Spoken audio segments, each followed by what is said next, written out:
Hello friends, super magic રસોઈમાં મિત્રો હું આપનું સ્વાગત કરું છું।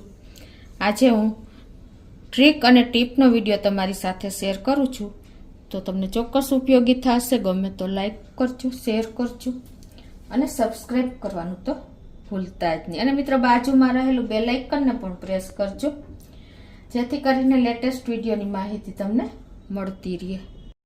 તો મિત્રો હવે તમને આજે એક ટ્રીકમાં શું બતાવું છું કે આપણે મગફળીના દાણા હોય છે ને, એને આપણે શેકા વગર કેવી રીતે છાલ ઉતારવી। શેકવાની ઝંઝટ જ નથી, એમને તમારા ફોતરાની છાલ ઉતારવી હોય તડકે મૂક્યા વગર, તો એનો આઈડિયા હું તમારી સાથે શેર કરું છું મિત્રો।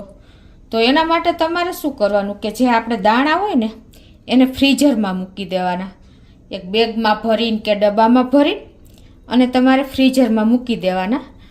એટલે તમારે એકાદ મહિનો 1 થી 2 મહિના થશે ને ત્યાં તમારા દાણા એકદમ સરસ, હું તમને બતાવું કે તમારે શેકવાની કોઈ ઝંઝટ નથી કે તમારે તડકે મૂકવાની કોઈ ઝંઝટ નથી।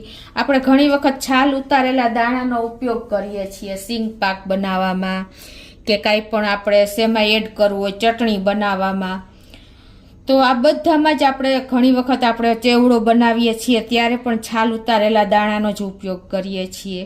તો આ બધી જ વસ્તુમાં તમારે છાલ ઉતારવાનું, શેકવાની ઝંઝટ વગર, એનો ટેસ્ટ બદલા વગર, આપણે ઘણી વખત પ્રસાદ ધરીએ છીએ ને તો પણ છાલ ઉતારેલા દાણા નાખીએ છીએ। આ બધામાં તમારે છાલ ઉતાર્યા વગર આપણે દાણાની છાલ ઉતારવી છે, શેકા વગર। તો એકદમ ઇઝી મેથડ આજે હું શેર કરું છું। તો એમાં તમારે ફ્રીઝરમાં મૂકેલા દાણા કાઢી આવવાના છે। એ પણ આપણે શેકા ન હોય એટલે કાચા જ હોય, કાચા દાણાની છાલ ઉતારવાની વાત છે મિત્રો। તો હું તમને બતાવું ફ્રીઝરમાંથી કાઢીને। તો મિત્રો જો આ રીતે મેં ફ્રીઝરમાં મૂકી દીધા છે દાણાને। તો જો આ દાણા મેં મહિનો થયો એને ફ્રીઝરમાં આવી રીતે બેગમાં, જીપ બેગમાં કે ડબ્બામાં તમારે ભરી અને રાખી દેવાના છે મિત્રો।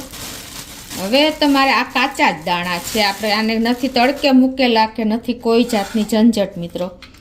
તો પણ આપણા દાણા જુઓ, તમને બતાવી દઉં કે છાલ ઉતારવી એકદમ ઇઝી છે। જુઓ આ દાણાની તમને છાલ ઉતારવાની પણ બતાવું। જો આમ કરશો ને ત્યાં છાલ ઉતરી જશે છે, કોઈ ટાઈમ નહીં લાગે મિત્રો। ઇઝીલી તમારા દાણાની છાલ રિમૂવ થઈ જશે, કોઈ ટાઈમ જ નહીં લાગે ને। જો મિત્રો છે ને, આ રીતે તમારે શેકા વગર કોઈ પણ દાણા તમારે છાલ ઉતારવી હોય ને તો તમે છાલ ઉતારીને અને ઇઝીલી તમે તૈયાર કરી શકશો। સિંગ પાક માટે કે આપણે મગફળીના કોઈ પણ આઈટમ બનાવવી હોય ને એમાં ક્યાંય પણ તમે આ દાણાનો ઉપયોગ કરી જ શકશો મિત્રો। જો ફોતરા તો ઉતરી જશે ઇઝીલી, સાવ કોઈ ટાઈમ જ નથી લાગતો છે ને। આ એક ટ્રીક જ કહેવાય મિત્રો કે તમે ઇઝીલી આ દાણાને નથી શેકવાની ઝંઝટ, નથી તડકે મૂકવાની ઝંઝટ કે નથી કોઈ જાતની ઝંઝટ, અને તમે છાલ ઉતારી લ્યો છો। તો તમે આને સિંગ પાક બનાવવો હોય તો આપણે શેકીએ છીએ, ધીમા ગેસે શેકીએ તો કેટલો ટાઈમ લાગે છે। આમાં તમારે કાંઈ કરવાનું જ નથી થતું। આ મારે મહિનોય નથી જોકે થયો, 15 દિવસ જ થયા છે।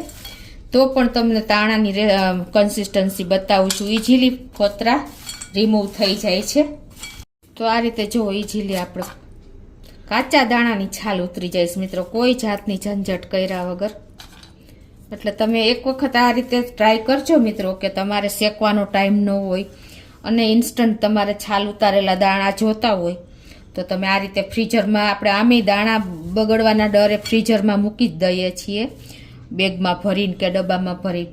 તો જ્યારે આપણે કાઢીએ છીએ ને ત્યારે આ જ દાણા તમને આ રીતે ઇઝીલી છાલ ઉતરી જશે મિત્રો। તો એક વખત ચોક્કસ ટ્રાય કરજો અને તમને મારો વિડીયો કેવો લાગ્યો એ મને પણ કોમેન્ટમાં જણાવજો મિત્રો। આ એકદમ મોટા દાણા છે ને તો પણ છાલ ઉતરી જાય છે, જો કોઈ ટાઈમ જ નથી લાગતો છે ને। આપણને એમ થાય કે નાના દાણા હોય તો જ છાલ ઉતરે, એવું નથી મિત્રો, બધા દાણાની છાલ તો ઉતરી જ જાય છે। તો તમને ચોક્કસ મિત્રો આ વિડીયો ઉપયોગી થશે। ગમે તો લાઈક કરજો, શેર કરજો અને સબસ્ક્રાઈબ કરવાનું તો ભૂલતા જ નહીં।